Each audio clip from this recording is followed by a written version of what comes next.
Okay, so I just got back from an early screening of Scream 7, and I did sign an NDA, but that doesn't matter to me. It's right there, it just flew away.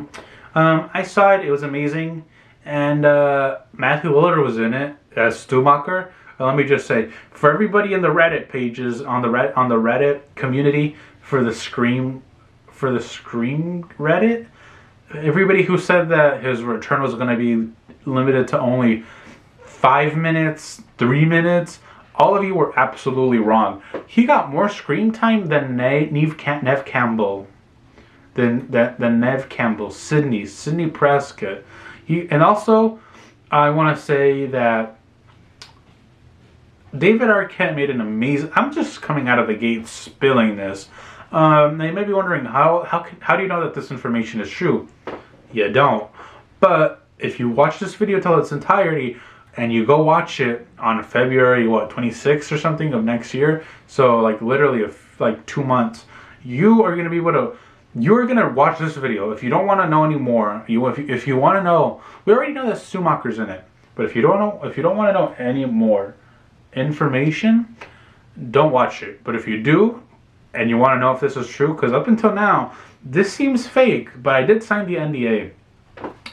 Now, of course, they told me that if I was going to review it, to talk about it, but to not talk about the plot, and to just give my opinion on it, whether I liked it, whether I didn't. They pay you money to review stuff, because it's like they say in Hollywood, all publicity is good publicity, even if you're saying that the movie is bad. But this is not a horrible movie. This is a shitty movie. They really rely on just on making things for their fans. Like, why is Stumacher a lot? Like, they don't explain where Stumacher went. You mean to tell me that after Scream 1, nobody was ever told, like in a police report, or in Scream 2, they don't go into detail that they died? They talk about Billy Loomis a little, but don't you think that if you were them, you'd want to know, like a police report? But again, these are slasher movies, and it was directed by one of the worst horror directors in history, Wes Craven. And I'm not gonna say just kidding, because I'm not kidding, but no, they were doing a lot of fan service to the point where even in the trailer they show you that they name the daughter of Sidney Prescott, whatever the fuck her name is. First of all, I hate Prescott, Arizona, that country fuck back place that means nothing to me. And the reason I hate it is because I dated a girl from there, well, who lived there, and she was a sack of crap. But no, they name her Tatum, which was played by Rose McGowan in Scream 1, and she ends up dying in Scream 1. And she was really cool, and I wish they would have kept her around. And also, when they got the rights to 5 and 6, it was almost like a big miss, because that would be where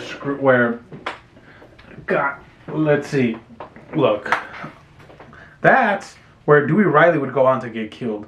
So whoever, I forget who bought the rights to 5 to make the script for 5 and 6, but it obviously wasn't a good one, because I'm surprised they didn't kill Courtney Cox, just like the death of David Arquette and Courtney Cox's relationship, the death of it, because they ended up getting divorced. They got married through all the movies, and then they got divorced on the 4th one, and then in the 5th one he dies. But don't worry, he comes back in AI, and of course it's not real AI. They actually had the David Arquette there, which is good. It's a good thing they didn't skimpy out and use Sora. But it's a good thing that David Arquette got that paycheck, because he's a terrible actor and nobody likes him. No, I'm kidding. That's the part where I do have to say just kidding. Everybody likes David Arquette, and everybody likes Courtney Cox. But Neve Campbell soup. That's what I'm going to eat after this shitty video. But after that, after the debacle she had on Scream, what was it, 5 or 6? I don't remember them. They're not that memorable, and neither do you.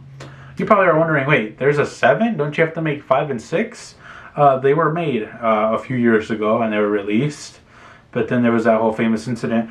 But I don't know why Neve Campbell wanted more money and decided not to return because of the contract disputes, disputes over her pay and all this, because she shows up in this and you could have like a cardboard cutout of her and just cut out the lips and have David Arquette talk and try to mimic her voice, and you wouldn't be able to tell a difference because she can't act for shit in this movie. But no, this is definitely going to be a spoiler movie review. But the movie opens up with Neve Campbell, and she's pretty much taking her daughter to school. And then on the way there, she ends up getting a call. Now, I'm not going to go into detail for everything, but just the good points, the best parts, if there really are any. But she gets a call from Ghostface, and of course, she thinks it's a game. Or, well, she actually doesn't think it's a game. She thinks it's real in the beginning, and then it turns out that it's just some prankster. How they got her number, I don't know. I guess a lot of people in that city of Woodsboro end up giving their number out, which is also interesting because I think she like moved away at first, and then she came back to Woodsboro. Because I think in one of the later ones, it's made well known that she kind of moved out. To me, I just thought it was kind of interesting, because why would you go back to the place where everything kind of starts? Now, one thing we all know is that Skeet Ulrich isn't in it. You know, Matthew Lillard's in it, like I said. But for those of you, yeah, look.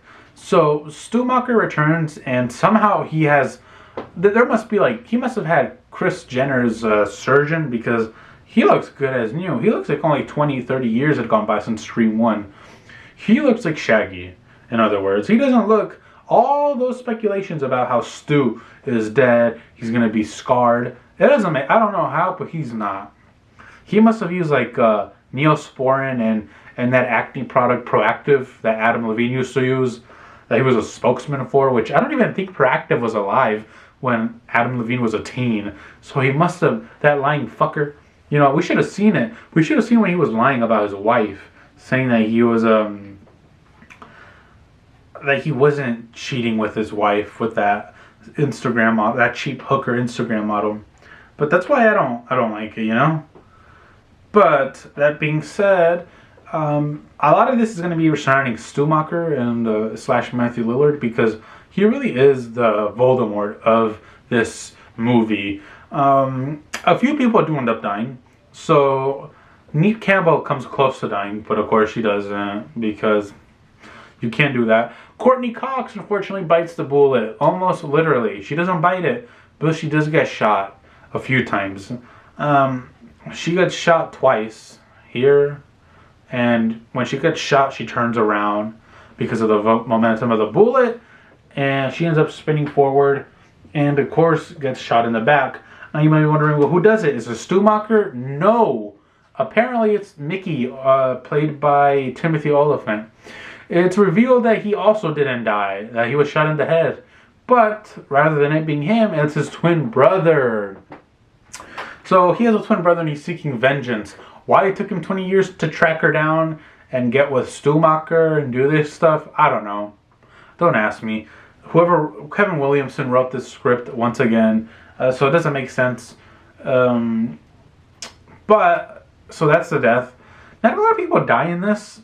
I mean, there's like 7 other deaths, but those are like side characters.